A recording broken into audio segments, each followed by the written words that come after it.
ثلاث حاجات قلناهم: إظهار، إدغام، إقلاب. هيبقى لنا حرف حكم إيه؟ الإخفاء. الإدغام شفنا إن هو إدخال النون في قلب الحروف اللي بعدها، اللي هي حروف كلمة يرملون، زي مثلا فمن يعمل. قلناها إزاي؟ حد يقدر ينطق لنا فمن يعمل؟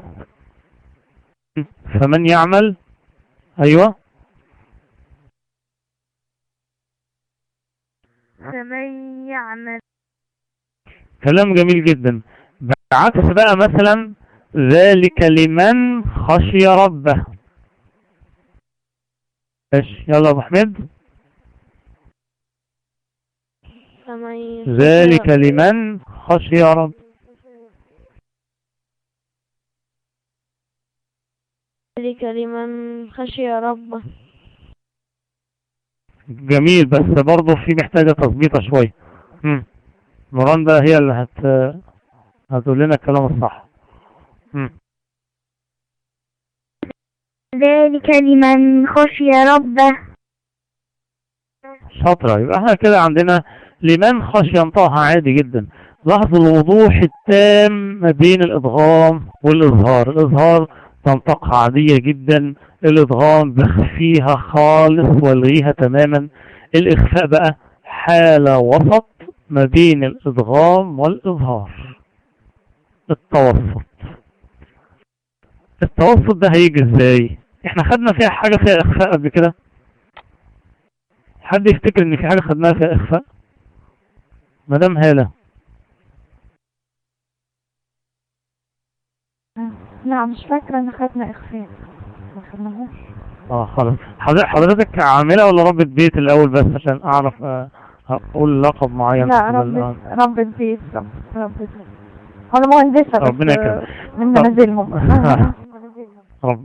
ربنا يكرم حضرتك. طيب، احنا قلنا الإقلاب لما حضرتك كنت بتقرأي معانا. أنا اخترت حضرتك بالذات لأن أنا عدت المثال معاك أكتر من مرة. لما قلنا الميم نحاول ننطقها بفتح الشفتين، وأحل الأسنان هي اللي هتحل محل الشفة اللي فوق. يبقى أنا كده عملت إخفاء أثناء نطق الإقلاب. فالإخفاء حصل إزاي؟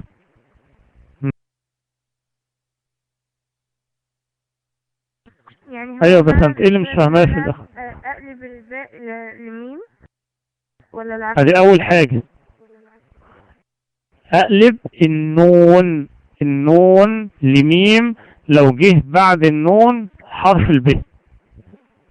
أنا بتكلم عن النون التنوين أو النون الساكنة. أنا آسف، النون الساكنة أو التنوين لو جات بعدها حرف ب زي الأمثلة احنا شفناها، بقلب النون الساكنة أو التنوين لإيه؟ لميم. طيب، هذه أول مرحلة. حاضر، هرجع لك يا إيمان.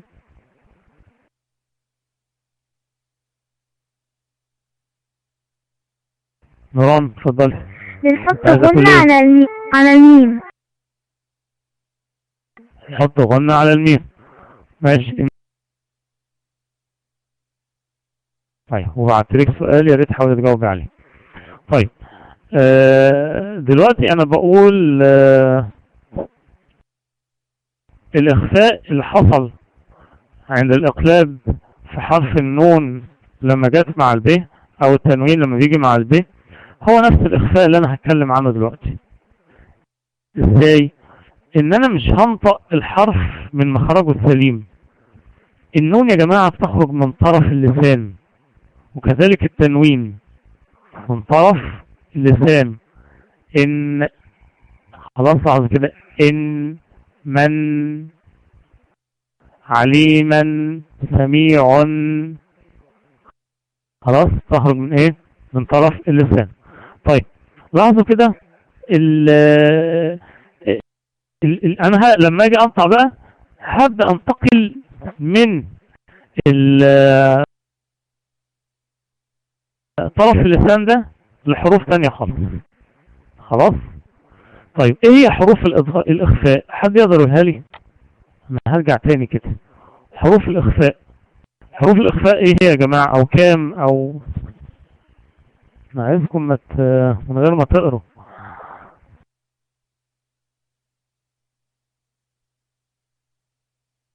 اتفضلي.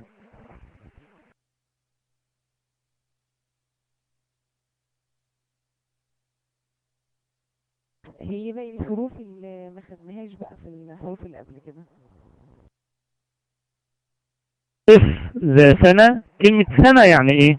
يعني ثناء الشخص اللي عنده صفات جميلة توصفها. خلاص، يعني يا جماعة يعني مش عايزين نقفل الدنيا خالص. نبص على جيراننا هيطلع لي 15 حرف، هم الباقيين ينصركم ريحا صرصر لينذر من ذا الذي. خلاص، هطبق معاكم دلوقتي لما نقرأ الأمثلة.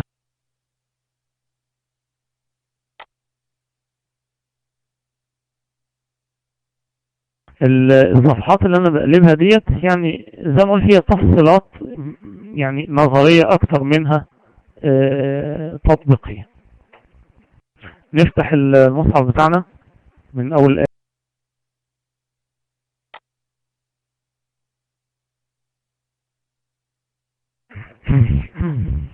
خلاص كده جميل جدا. أقرأ. أعوذ بالله من الشيطان الرجيم. قبل ما أقرأ بس عايز أسأل، ممكن أقول أعوذ بالله من الشيطان الرجيم بكم طريقة؟ عايز أبدأ بالاستعاذة والبسملة والحاجات دي بكم طريقة؟ بثلاثة طرق.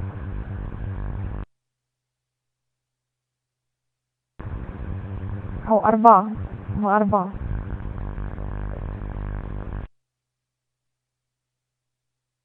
أنا ماشي، أنا مش عايز كام، أنا عايز يعني إيه هي الطرق.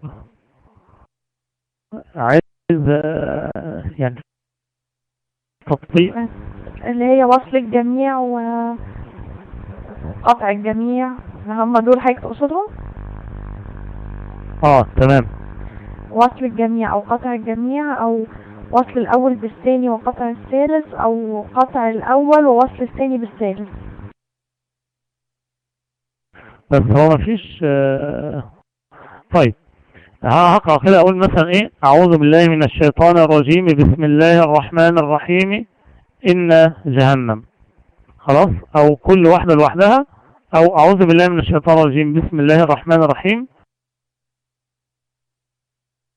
وبعد كده إن جهنم، أو أعوذ بالله من الشيطان الرجيم لوحدها وبعد كده بسم الله الرحمن الرحيم إن جهنم. خلاص، وعندنا البسملة بالاختيار، ممكن أقول ممكن ما أقولش لأن إحنا في وسط. خلاص،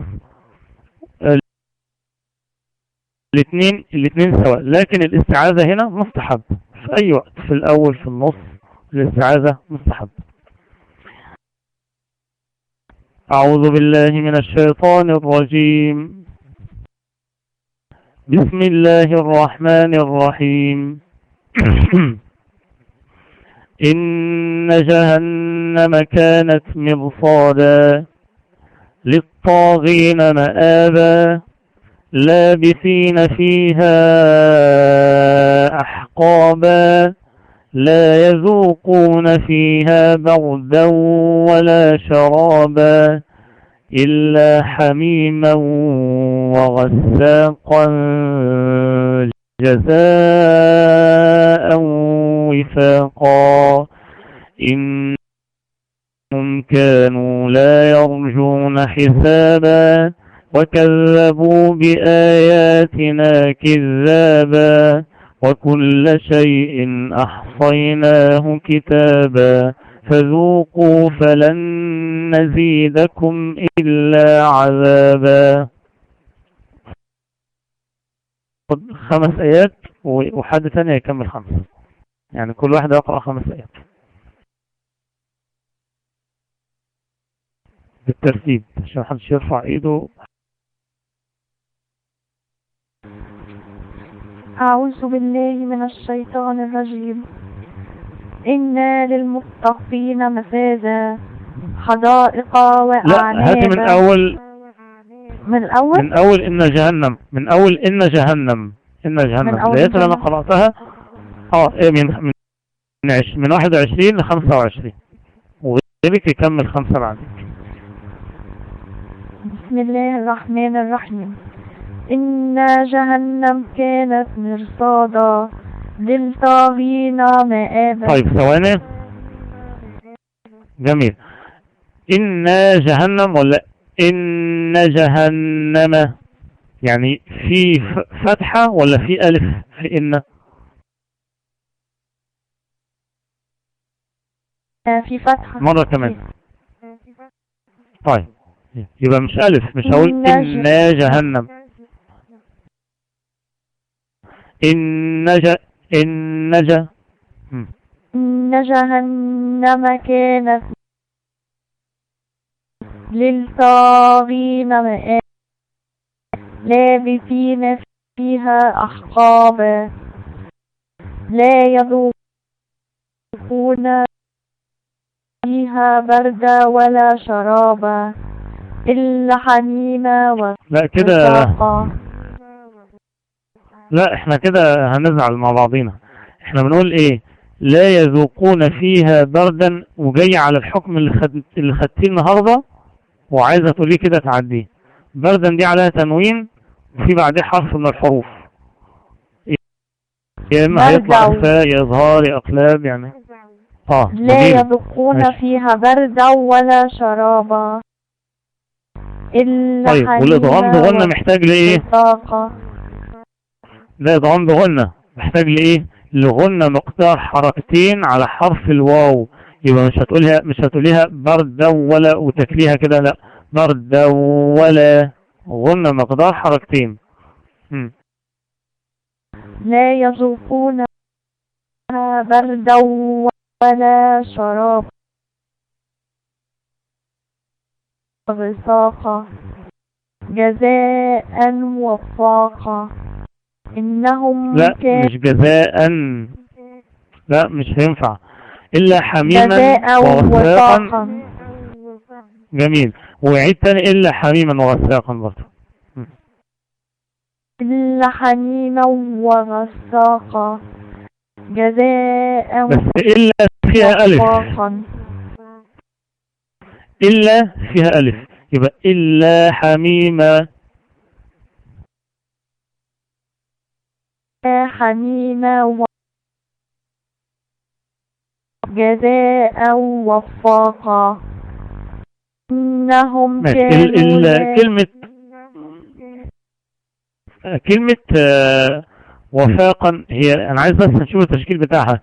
واو وفيه تحتها كسرة وفاقا، وهنتوقف عند الآية دي. ماشي، قولي جزاء وفاقا وهنخلي غيرك يكمل إن شاء الله. وفاقا جزاكم الله خيرا. جزاكم الله خيرا. نكمل. إنهم كانوا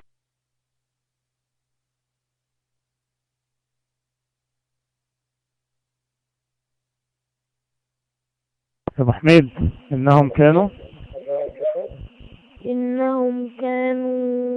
لا يرجون حسابا وكذبوا بآياتنا كذابا وكل شيء أحصيناه كتابا فذوقوا فلن نزيدكم إلا عذابا. كلام جميل يا محمد.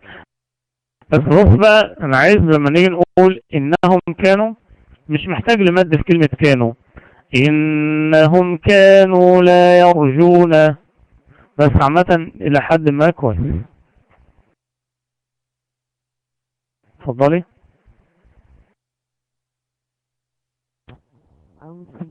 حضرتك بس أسأل بس على المهنة الأول. للطاغين مآبا لابثين فيها أحقابا لا يذوقون فيها بردا ولا شرابا إلا حميما وغساقا جزاء وفاقا إنهم كانوا مولاي. كلام جميل. هنتوقف عن جزاء وفاقا. هتعيدي تاني معايا، بس هستاذن حضرتك يعني آية وتقفي، آية وتقفي. تمام؟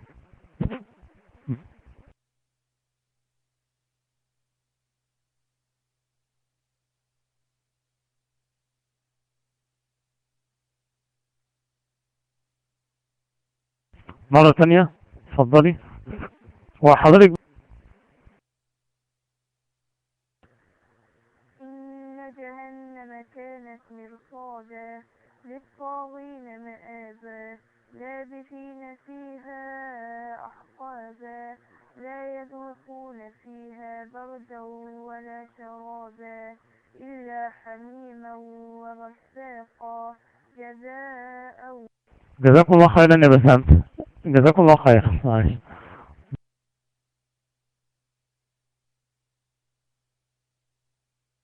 إنهم كانوا لا يرجون حسابا وكذبوا بآياتنا كذابا.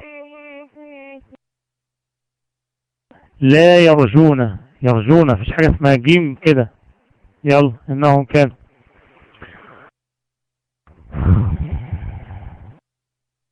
إنهم كانوا لا يرجون حسابا وكذبوا بآياتنا كذابا وكل شيء أحصيناه كتابا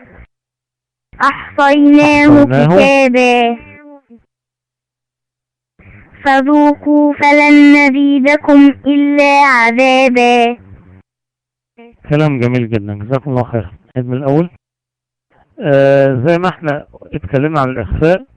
الإخفاء يا جماعة فيه 3 درجات.